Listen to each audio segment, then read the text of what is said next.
Warga desa Modong, Tanah Abang, Pali dikabarkan terberak di Sungai Lematang. Pas kejadian, korban lagi duduk di pojok jerambah. Diduga karena terpleset, korban laju tercampak di sungai. Tim SAR gabungan laku ke operasi pencarian korban.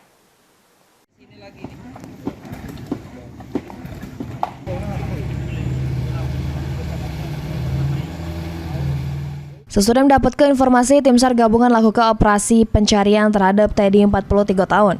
Warga desa Modong, Kecamatan Tanah Abang, Pali yang terberak di Sungai Lematang pada Kamis pagi.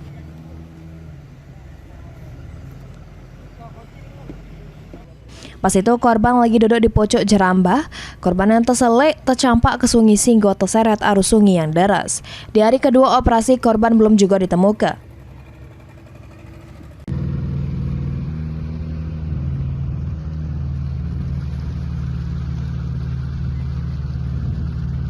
Metode pencarian oleh tim SAR gabungan dengan cara penyisiran permukaan sungai pakai perahu karet di sepanjang aliran Sungai Lematang.